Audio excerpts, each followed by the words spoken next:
Hi ಎಲ್ಲರಿಗೂ ನಮಸ್ಕಾರ. ನಾನು ನಿಮ್ಮ OIT ಗೌಡ. ನೀವು 3 ವರ್ಷದ LLB ಕೋರ್ಸ್ನ ಮತ್ತು 5 ವರ್ಷದ LLB ಕೋರ್ಸ್ನ ಗೌರ್ಮೆಂಟ್ ಕಾಲೇಜಲ್ಲಿ ಮಾಡಬೇಕು ಅಂದ್ಕೊಂಡಿದ್ದೀರಾ. ನಿಮ್ಮ ಪರ್ಸೆಂಟೇಜ್ ಎಷ್ಟಿರಬೇಕು, ಗೌರ್ಮೆಂಟ್ ಕಾಲೇಜಲ್ಲಿ ಯಾವ ಥರ ಅಪ್ಲಿಕೇಶನ್ ಹಾಕಬೇಕು ಅಂತ ಕನ್ಫ್ಯೂಸ್ ನಿಮಗಿದೆಯಾ? ಡೋಂಟ್ ವರಿ, ಅದನ್ನೆಲ್ಲ ನಾನು ಇವತ್ತು ಕ್ಲಿಯರ್ ಮಾಡ್ತೀನಿ. ಅದಕ್ಕೆ ಮುಂಚೆ ನೀವು ಮಾಡಬೇಕಾದ್ರೆ ನನ್ನ ಅಕೌಂಟ್ನ ಫಾಲೋ ಮಾಡಿ. ಹಾಯ್ ಎಲ್ಲರಿಗೂ ನಮಸ್ಕಾರ. ನಾನು ನಿಮಗೆ ಹೋದ ವಿಡಿಯೋದಲ್ಲಿ 5 ವರ್ಷದ LLB ಕೋರ್ಸ್ನ ಯಾವ ಥರ ಸೆಲೆಕ್ಟ್ ಮಾಡಬೇಕು, 3 ವರ್ಷದ LLB ಕೋರ್ಸ್ನ ಯಾವ ಥರ ಸೆಲೆಕ್ಟ್ ಮಾಡಬೇಕು, ಅದಕ್ಕೆ ನಿಮ್ಮ ಕ್ವಾಲಿಫಿಕೇಷನ್ ಏನಾಗಿರಬೇಕು, ಇಷ್ಟನ್ನು ನಾನು ಮೊದಲನೇ ವಿಡಿಯೋದಲ್ಲಿ ನಿಮಗೆ ಹೇಳಿದ್ದೆ. ನೀವೇನಾದರೂ ಗೌರ್ಮೆಂಟ್ ಕಾಲೇಜಲ್ಲಿ ಅಪ್ಲಿಕೇಶನ್ ಫಾರ್ಮ್ನ ಫಿಲ್ ಮಾಡಬೇಕು ಅಂತಿದ್ದರೆ ಮೊದಲು ಬಂದು ನಿಮ್ಮ ಮಾರ್ಕ್ಸ್ ಪರ್ಸೆಂಟೇಜ್ ಬಂದು 70%ಗಿಂತ ಮೇಲಿರಬೇಕು. ನಿಮ್ಮ ಪರ್ಸೆಂಟೇಜ್ ಏನಾದರೂ 70%ಗಿಂತ ಮೇಲಿದ್ದರೆ ನೀವು ಲಾ ಡಿಗ್ರಿಗೆ ಗೌರ್ಮೆಂಟ್ ಕಾಲೇಜಲ್ಲಿ ಹೋಗಿ ಅಪ್ಲಿಕೇಶನ್ ಹಾಕೋಬೋದು. ಅಪ್ಲಿಕೇಶನ್ ಫಾರ್ಮ್ ಎಲ್ಲಿ ಸಿಗುತ್ತೆ ಅಂದರೆ ನಿಮಗೆ ಕಾಲೇಜಲ್ಲಿ ಸಿಗುತ್ತೆ. ನೀವು ಯಾವ ಕಾಲೇಜಿಗೆ ಹೋಗಿ ಅಪ್ಲೈ ಮಾಡಬೇಕು ಅಂದ್ಕೊಂಡಿರ್ತೀರ ಅದೇ ಕಾಲೇಜಲ್ಲಿ ಅಪ್ಲಿಕೇಶನ್ ಫಾರ್ಮ್ ಸಿಗುತ್ತೆ.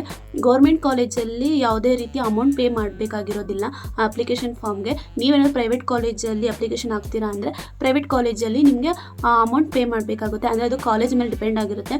ಒಂದೊಂದು ಕಾಲೇಜಲ್ಲಿ ಒಂದೊಂದು ಪ್ರೈಸ್ ಇರುತ್ತೆ. ಆ ಕಾಲೇಜಲ್ಲಿ ಹೋಗಿ ನೀವು ಅವ್ರು ಹೇಳಿದಷ್ಟು ಅಮೌಂಟ್ ಕೊಟ್ಟು ಅಪ್ಲಿಕೇಶನ್ ಫಾರ್ಮ್ನ ತೊಗೊಬರಬೇಕು. ನನಗೆ ಯಾರೋ ಕ್ವಶನ್ ಮಾಡಿದರೆ 10th ಮೇಲೆ ಲಾ ಡಿಗ್ರಿನ ಮಾಡ್ಬೋದಾ ಅಂತ. ಆ ಥರ ಯಾವುದೂ ಆಪ್ಷನ್ ಇಲ್ಲ. PU ಮೇಲೆ ಮತ್ತು ಡಿಗ್ರಿ ಮೇಲೆ ಅಷ್ಟೇ ಆಪ್ಷನ್ ಇರೋದು. ಅಪ್ಲಿಕೇಶನ್ ಫಾರ್ಮ್ ಎಲ್ಲ ಅಪ್ಲೈ ಮಾಡೋದಕ್ಕೆ ಕಾಲೇಜ್ ಅಡ್ಮಿಷನ್ ಯಾವಾಗ ಓಪನ್ ಆಗುತ್ತೆ ಅಂದರೆ maybe September or October ಟೈಮಲ್ಲಿ ಓಪನ್ ಆಗುತ್ತೆ. ಆ ಟೈಮಲ್ಲಿ ಹೋಗಿ ನೀವು ಯಾವ ಕಾಲೇಜಲ್ಲಿ ಜಾಯ್ನ್ ಆಗಬೇಕು, ನಾನು ಇದೇ ಕಾಲೇಜಲ್ಲಿ ಓದಬೇಕು ಅಂತ ನೀವು ಅಂದ್ಕೊಂಡಿರ್ತೀರಲ್ವ, ಆ ಕಾಲೇಜ್ಗೆ ಹೋಗಿ ಅಪ್ಲಿಕೇಶನ್ ಫಾರ್ಮ್ನ ಇಸ್ಕೊಂಡು ಅದಕ್ಕೆ ಬೇಕಾಗಿರೋ ಡಾಕ್ಯುಮೆಂಟ್ನ ಸಬ್ಮಿಟ್ ಮಾಡಿ ಅಪ್ಲೈ ಮಾಡಬೇಕಾಗುತ್ತೆ. ನನಗೆ ಗೊತ್ತಿರೋ ಒಂದಷ್ಟು ಕಾಲೇಜ್ನ ಮತ್ತು ಯಾವ ಥರ ಅಪ್ಲಿಕೇಶನ್ ಹಾಕಬೇಕು, ಅದಕ್ಕೆ ಯಾವುದೇ ಡಾಕ್ಯುಮೆಂಟ್ ಬೇಕು ಅನ್ನೋದನ್ನ ನಾನು ನಿಮಗೆ ನೆಕ್ಸ್ಟ್ ವೀಡಿಯೋದಲ್ಲಿ ತಿಳಿಸ್ಕೊಡ್ತೀನಿ. ನಿಮಗೆ ಅದ್ರ ಬಗ್ಗೆ ಇನ್ಫಾರ್ಮೇಷನ್ ಬೇಕಿದ್ದರೆ ಕಮೆಂಟ್ ಮಾಡಿ.